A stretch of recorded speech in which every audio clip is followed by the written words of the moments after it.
तो साथियों, कैसे हो आप सभी? उम्मीद करता हूँ सब बढ़िया होंगे, सब पढ़ाई कर रहे होंगे। और दिवाली का टाइम है, मौज मस्ती तो चलती ही है, लेकिन साथ ही साथ हमारा एग्ज़ाम भी है, तो एग्ज़ाम के लिए हमको पढ़ना पड़ेगा। और एग्ज़ाम इस बार हमको क्रैक करना भी है। तो आज हम बात करने वाले हैं अंग्रेजी शासनकाल के भारतीय अर्थव्यवस्था पर प्रभाव। जैसे कि मैंने आपको पिछले वीडियो में बताया था, यहाँ से मेंस में क्वेश्चन एग्ज़ाम पर लगभग लगभग बनता ही बनता है।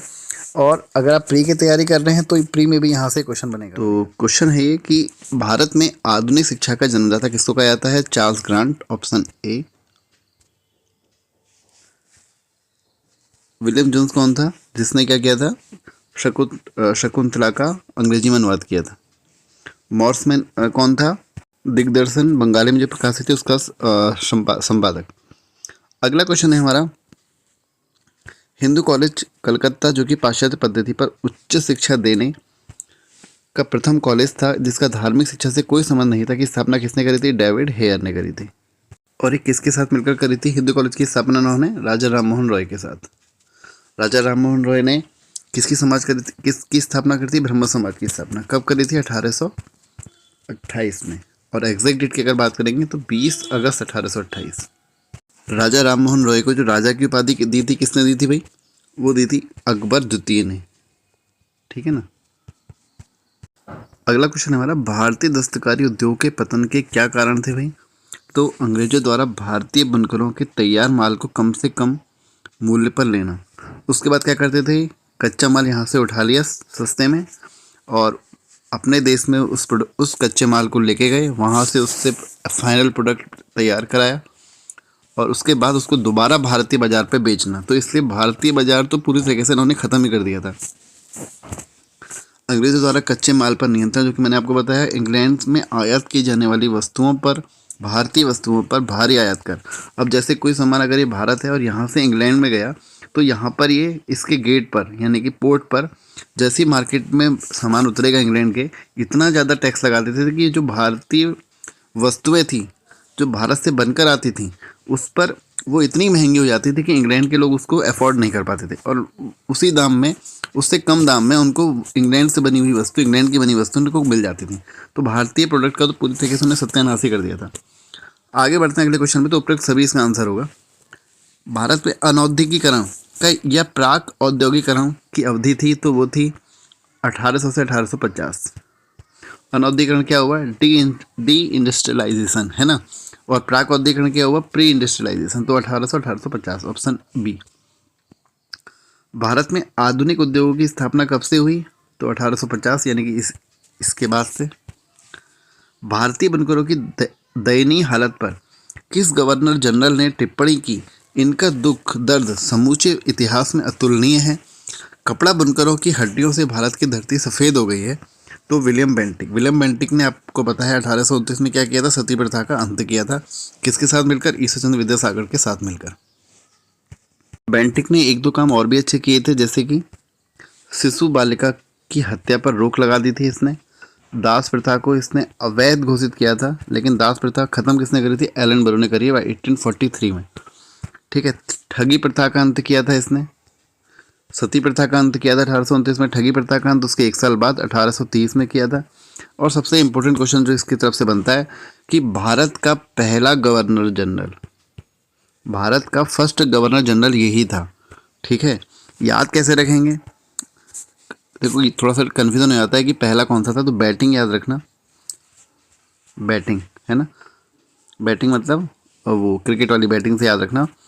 भारत उसमें क्या है? नंबर 1 पर है, ऐसा करके याद रखना, बेंटिक। ठीक है।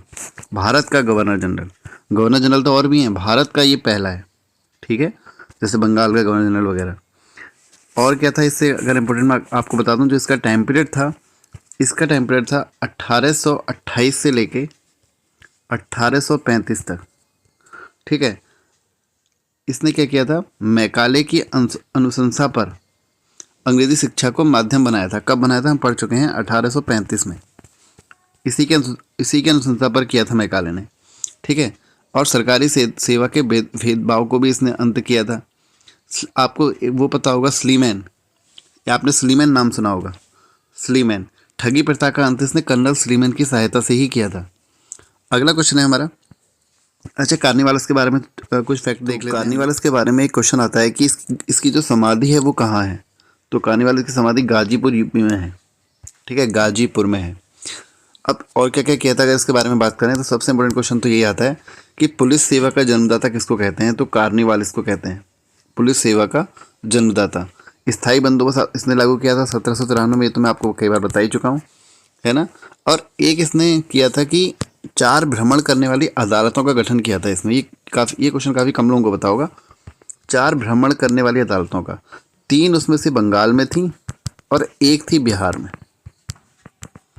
ठीक है, और क्या आता है इसकी तरफ से, पुलिस सेवा का जनक तो है ही है, सिविल सेवा का जनक भी है। सिविल सेवा का जनक, जिसको हम आजकल आईएएस बोलते हैं, उसका जनक भी कौन है, कार्निवालिस ही है। ठीक है। अच्छा, सिविल सेवा में पहले भारतीय कौन थे जो सिलेक्ट हुए थे। उनका नाम था सत्येंद्र नाथ टैगोर। कब हुए थे सत्येंद्र नाथ टैगोर, ये हुए थे 1863 में। ठीक है। एक क्वेश्चन और आता है सिविल सेवा से कि भारत और लंदन में दोनों जगह एक साथ ये एग्ज़ाम कब शुरू हुआ। तो ये हुआ था 1922 में। भारत में भी इलाहाबाद में होता था ये। ठीक है। और जो स्थायी बंदोबस्त जो आपने पढ़ा है, स्थायी बंदोबस्त, इसको लागू तो इसने किया था इसको, लेकिन जो इसकी योजना थी वो किसने बनाई थी, जॉन सॉर ने। ये भी एग्जाम में क्वेश्चन बना है। ठीक है। स्थायी बंदोबस्त में कंपनी को कितने परसेंट देना पड़ता था, 89 या 90% आपको देखने को मिलेगा, भू राजस्व का देना पड़ता था। ठीक है। तो इतने क्वेश्चन हमने इसकी तरफ से देखे। अब डलहौजी के बारे में बात कर लेते हैं थोड़ी सी। तो डलहौजी के बारे में हमारे उत्तराखंड को साथियों को तो काफ़ी इसके बारे में पता ही होगा, क्योंकि चचेरा भाई था। किसका चचेरा भाई था, रैमजे। हमने पढ़ा है ना, रैमजे चचेरा भाई था ये रैमजे का। और रैमजे कहाँ का निवासी था, एग्जाम में बनता है क्वेश्चन, स्कॉटलैंड का। ठीक है। डलहौजी का जो टाइम पीरियड था वो कब से कब तक था, तो वो था 1848 से 56। ये करीब 8 साल रहा। ठीक है। अब इसने क्या क्या अपनाई, एक तो इसने सबसे भयंकर जो नीति अपनाई, सबसे बेकार नीति अपनाई भारतवासियों के लिए, वो थी हड़प नीति, जिसको हम व्यपगत नीति भी कहते हैं। ठीक है, क्या कहते हैं, व्यपगत नीति भी कहते हैं। और व्यपगत नीति यानी कि हड़प नीति के तहत पहला राज्य जो इसने हड़पा था वो था सतारा। कब हड़पा था, 1848 में। उसके बाद कौन सा हड़पा, जैतपुर, ये बुंदेलखंड में पड़ता है। ठीक है। फिर इसने हड़पा संभलपुर, उड़ीसा, 1849 में। फिर इसने हड़पा झांसी, 1853 में। फिर इसने हड़पा नागपुर, 1854 में।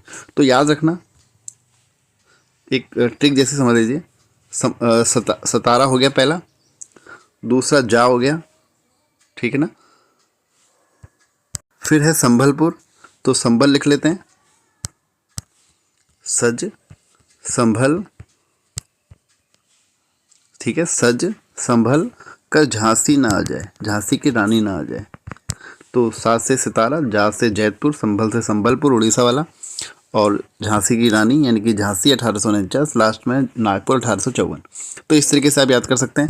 और क्या कहता है डलहौजी ने एक तोप खाने का निर्माण किया था। कहाँ किया था, मेरठ में। ठीक है। डलहौजी के बारे में काफ़ी कुछ है पढ़ने के लिए, जैसे कि इसने रेल का प्रारंभ भी इसने किया था। डाक टिकट, डा से डलहौजी, डा से डाक टिकट का प्रचलन भी इसने किया था। जो रेल चलाई थी कहाँ से कहाँ चलाई, 1853 में मुंबई से ठाणे। 1854 में इसने और क्या किया, डाक टिकट के अलावा इसने लोक सेवा विभाग, PWD जिसको कहते हैं, लोक सेवा विभाग की भी इसने स्थापना करी। और क्या किया इसने 1854 में, बिजली तार सेवा, याद रखना, बिजली तार सेवा। और वुड डिस्पैच आपको बताइए 1854 में आया था। तो वुड डिस्पैच को लागू करने वाला भी कौन था, यही था, कौन, डलहौजी। और जो वुड डिस्पैच है कौन से शिक्षा से संबंधित है, विश्वविद्यालय यानी कि कॉलेज वाली शिक्षा से संबंधित है, इंटर के बाद वाली उच्च शिक्षा से संबंधित है। और एक क्वेश्चन आता है हंटर आयोग, तो हंटर किससे संबंधित है, प्राथमिक शिक्षा से संबंधित है। ठीक है। तो इतने क्वेश्चन है डलहौजी से इंपॉर्टेंट। अगर कार्निवालिस के बारे में थोड़ा हमने देख लिया है, विलियम एंटिक के बारे में देख लिया है।